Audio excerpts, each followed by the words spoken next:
6 மணி நேரம் பார்க்க வேண்டிய அந்த டிவிடியில் இருக்கிற விஷயத்தை இப்போ 6 நிமிஷத்துல சொல்ல போறேன். இதை மட்டும் ஃபாலோ பண்ணா போதும். சாப்பாடு. முதல் பாயிண்ட், சாப்பிட்றதுக்கு முன்னால பிரார்த்தனை பண்ணிட்டு ஆரம்பிக்கணும்.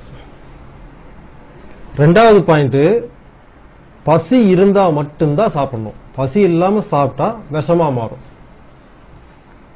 மூணாவது பாயிண்ட், நம்ம சாப்பிட்ற சாப்பாட்டுல 6 சுவை இருக்கணும். இருந்தாதான் ஜீரணம் ஒழுங்கா நடக்கும். நாலாவது பாயிண்ட், நாக்கால நல்லா ரசிச்சு ருசிச்சு சப்பையாக்கி சுவை அற்று போனதுக்கு அப்புறம் தான் முழுங்கணும். உணவை மெல்லும் பொழுது உதட்ட மூடி நல்லா கூழ் மாதிரி செஞ்சு உதட்ட பிரிக்காம மென்னுதான் சாப்பிடணும். அஞ்சாவது பாயிண்ட், சாப்பிடும்போது கவனத்தை சாப்பாட்டுல வச்சு கண்ணை மூடி, முடிஞ்சா கண்ணை மூடி கவனத்தை சாப்பாட்டுல வச்சு உதட்ட மூடி நல்லா மென்னு கூழ் மாதிரி செஞ்சு சாப்பிட்டுக்குங்க. ஆறாவது பாயிண்ட், சாப்பிட்றதுக்கு அரை மணி நேரம் முன்னால தண்ணி குடிக்கக்கூடாது. சாப்பிடும் பொழுதும் தண்ணி குடிக்கக்கூடாது. சாப்பிட்டு முடிச்சு ஒரு அரை மணி நேரம் தண்ணி குடிக்கக்கூடாது. ஏழாவது பாயிண்ட், ஒருவேளை இந்த 1.5 மணி நேரத்துல தண்ணி தாகம் எடுத்துச்சுன்னா கொஞ்சமா அளவா, நீங்க குடிக்கிற அளவு இரைப்பையில் இருக்கிற ஆசிட் அவிக்காத அளவுக்கு கொஞ்சமா குடிச்சுக்கலாம்.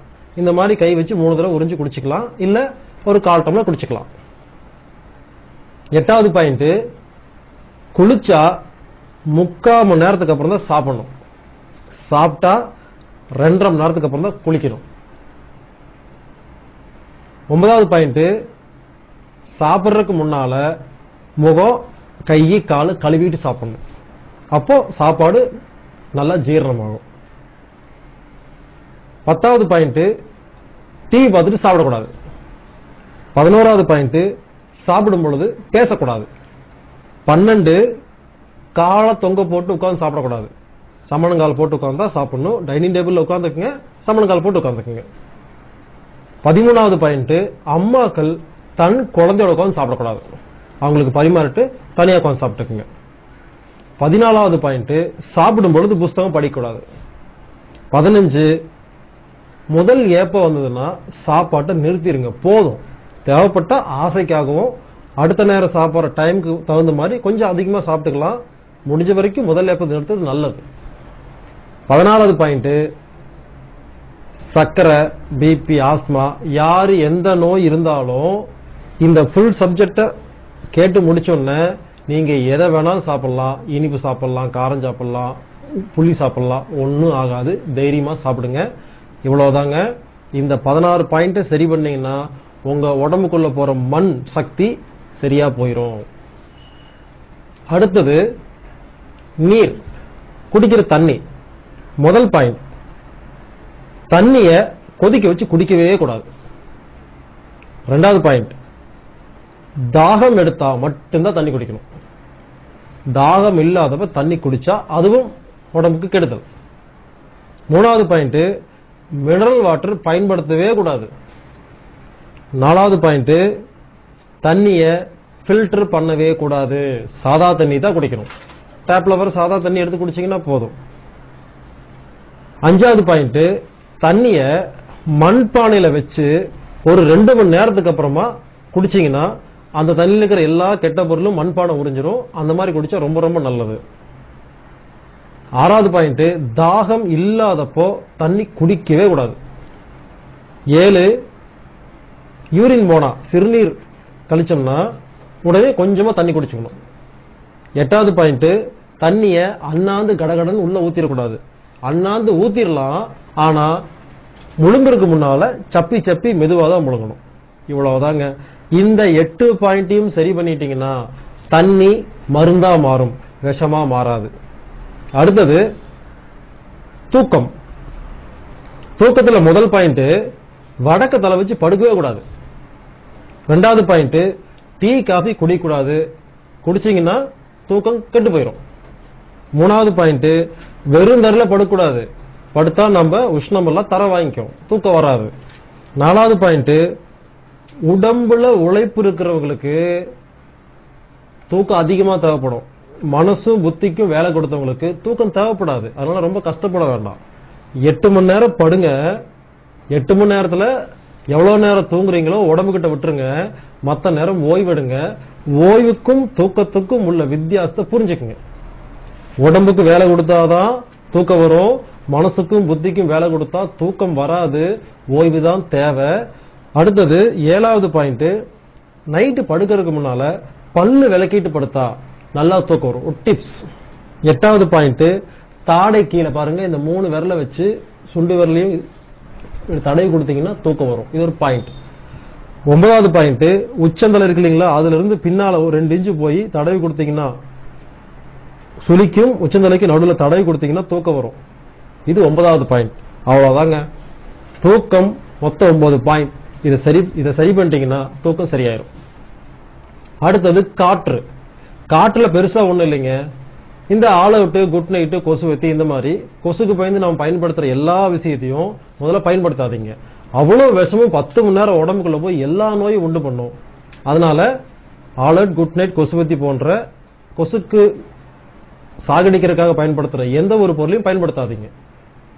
2வது, 24 மணி நேரமும் நாம இருக்கிற ஆபீஸ், பெட்ரூம், பாத்ரூம் எங்க இருந்தாலும் காத்தோட்டமா இருக்கணும். நல்ல காத்து உள்ள வந்து கெட்ட காத்து வெளியே போறதுக்கான காத்தோட்ட வசதி இருந்தா போதுங்க.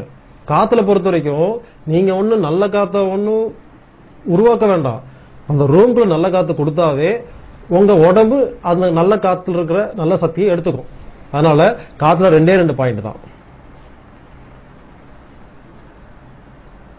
உழைப்பு. அடுத்த பாயிண்ட் உழைப்பு. உழைப்பு பொறுத்த வரைக்கும் பசித்தா மட்டும்தான் சாப்பிடணும். ஏன்னா நீங்க எவ்வளவு உழைக்கிறீங்க, எவ்வளவு பசிக்கும் அப்படிங்கிறது பசி மட்டும் தான் கண்டுபிடிக்கும். நீங்க அதிகமா உழைக்கிறவங்க அதிகமா சாப்பிடணும், கம்மியா சாப்பிடணுங்கிறத கண்டுபிடிக்க முடியாது. எவ்வளவு கலோரியெல்லாம் உங்களுக்கு கண்டுபிடிக்க முடியாது. அதனால ரொம்ப சிம்பிளா ஐடியா என்ன பண்ணிக்கங்க, பசி எடுத்தா மட்டும் சாப்பிடுங்க. வேலை முடிஞ்சதா, உழைப்புக்கேற்ற உணவு, உணவுக்கேற்ற உழைப்பு வந்துருங்களா, பசி எடுத்தா சாப்பிடுங்க. 2வது பாயிண்ட், ஏசிய 37 டிகிரில தான் வைக்கணும். அதுக்கு மேல வச்சாலும் நோய், கீழே வச்சாலும் நோய். 3வது பாயிண்ட், உணவுக்கேற்ற உழைப்பு, உழைப்புக்கேற்ற உணவு வேண்டது எப்படிங்கறத நம்ம பார்த்துட்டோம். 4வது பாயிண்ட், நம்ம உடம்புல இருக்கிற எல்லா இணைப்புகளுக்கும் வேலை கொடுக்கிற மாதிரி தினமும் ஏதாவது ஒரு பயிற்சி செஞ்சிடணும். 5வது பாயிண்ட், ரத்தம் ஓடுறதுக்கு நம்ம உடம்புல இருதயம் இருக்கு. ஆனா நிணநீர் ஓடுறதுக்கு நம்ம உடம்புல எந்த ஒரு பம்பிங் மிஷினும் இல்ல. உழைச்சா மட்டும்தான் கிடைக்கும். அதனால கண்டிப்பா உழைக்கணும். 6வது பாயிண்ட், உடல் உழைப்பு இல்லாதவர்களுக்கு நிணநீர் ஓட்டம் இருக்காது. இதனாலதான் எல்லா நோயும் வருது. இதை புரிஞ்சுக்கிட்டு இந்த நெருப்பு அப்படிங்கிற உழைப்பை சரி பண்ணிட்டீங்கன்னா சரியா போயிடும். 7வது பாயிண்ட், தினமும் காலையில் எந்திரிச்சோன்ன பல்லு விளக்கிட்டு இல்ல வாய் கொப்பளிச்சுட்டு, முடியலையா உப்பு தண்ணி போட்டு வாயை கொப்பளிச்சிருங்க. கொப்பளிச்சுட்டு கொஞ்சம் தண்ணி குடிச்சிட்டு 10க்கு 10 அடிக்கு 10 அடி இருக்கிற ஒரு ரூம்குள்ளேயோ இல்ல இடத்துலயோ 8ஆம் நம்பர் போட்டுட்டு சும்மா ஒரு 5 நிமிஷம் 10 நிமிஷம் 8ஆம் நம்பர்ல அப்படியே நீங்க வாட்டி நடந்து போயிட்டே இருங்க. அருமையா உடம்பு சூடு அதிகமா என்ன ஆகுன்னா நல்லா பாத்ரூம் போகும். அதை மட்டும் போயிட்டு வந்துருங்க. அன்னைக்கு ஃபுல்லா அவ்வளவு சந்தோஷமா இருப்பீங்க. கண்டிப்பா இந்த பழக்கத்தை டெய்லி செய்யுங்க. உடம்பு ஆரோக்கியமா இருக்கும்.